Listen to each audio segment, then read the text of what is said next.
Video में हम कलचुरी वंश को पढ़ेंगे। इससे पहले हमने चंदेल वंश को पढ़ा था और उससे पहले चालुक्य और सोलंकी वंश को। ठीक है, अगर आप लोगों ने वो वीडियोस को नहीं देखा है तो एक बार प्लेलिस्ट चेक कर लेना, सारे के सारे आपको सीक्वेंस में ही मिल जाएंगे। तो चलिए कलचुरी वंश को देखते हैं। काफ़ी छोटी सी डिटेल्स है इसकी, ज़्यादा जानकारियाँ नहीं हैं, लेकिन एग्जाम के पॉइंट ऑफ व्यू से जो इंपॉर्टेंट है बस वही यहाँ पे दी गई हैं। ठीक है, देखो कलचुरी वंश जो है मध्य प्रदेश के रहने वाले थे।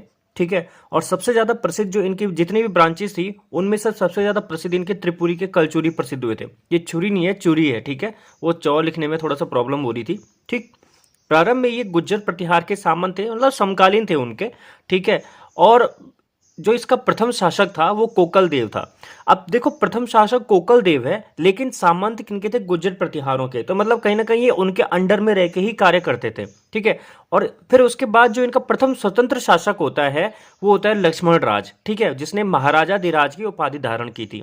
ठीक है, चलिए अब सवाल कैसे आएंगे आपसे, यही आएगा कि कलचुरी वंश का जो प्रथम स्वतंत्र शासक है वो कौन है, तो वो हो जाएगा आपका लक्ष्मण राज। ये बोला जाएगा कि कलचुरी वंश का प्रथम शासक कौन था, तो कोकल देव था। ठीक है, ऐसे करके याद रखिएगा।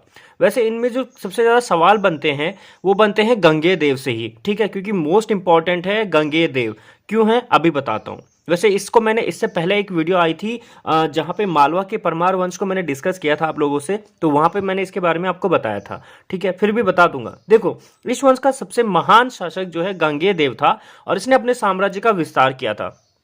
गांगेय देव को ही लोग जो है गंगुतेली नाम करके भी बोलते थे। ठीक है ना, क्योंकि इसका युद्ध होता है जो आपके मालवा के परमार शासक थे जिनका नाम था राजा भोज। ठीक है, तो राजा भोज के साथ इनका युद्ध होता है। तो आप लोगों ने वो कहावत भी सुनी होगी कि कहाँ राजा भोज कहाँ गंगुतेली, तो इन्हीं के लिए बोला जाता था। लेकिन गंगुतेली कोई बिल्कुल ऐसा नहीं था कि जीरो एटीट्यूड या मतलब एकदम ग्राउंडेड लेवल का कोई शासक रहा होगा, ये कुछ भी मतलब राजा भोज के सामने कुछ नहीं था। एक्चुअली राजा भोज एक ब्राह्मण टाइप के इंसान थे, मतलब उन्होंने ग्रंथ रचे, साहित्य रचे, जैसे कि श्रृंगार मांजरी रचा था, सम्रांगण सूत्रधार रचा था, आयुर्वेद सर्वस्त्र, भुजबल निबंध, मतलब बहुत कुछ रचा था उन्होंने। मतलब उनको एक बुद्धिमान राजा बोला जाता था।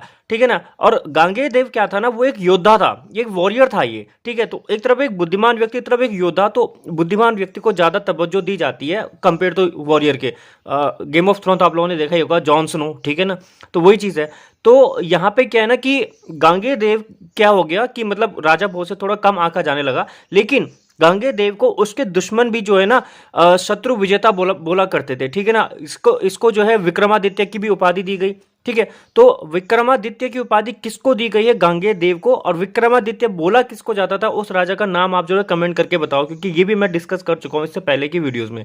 ठीक है, देखो इसके शत्रु भी इसे जीत विश्व यानी कि विश्व विजेता कहते थे। ठीक है, तो लगा लो कितना बड़ा अच्छा वॉरियर रहा होगा, मतलब जिसके दुश्मन भी उसकी जो है तारीफ कर रहे हैं। ठीक, गांगेय देव के बाद जो है लक्ष्मीकर्ण शासक होते हैं, और ये भी इस वंश के महान शासकों में इनको माना जाता है। इन्होंने जो है कर्णमेरु शिव मंदिर का निर्माण किया था। कहाँ किया था? वाराणसी में। तो सवाल आ सकता है कि कर्णमेरु मंदिर का निर्माण किसके द्वारा किया, तो कर्ण के द्वारा किया गया, लक्ष्मीकर्ण के द्वारा किया गया। ठीक है, प्रयाग में कर्ण तीर्थ का जो स्नान घाट है वो भी इन्हीं के द्वारा बनाया गया था। ठीक, और इस वंश का जो अंतिम शासक होता है वो होता है विजय सिंह। ठीक है, बस यही इंपॉर्टेंट चीजें उनको याद रखना है।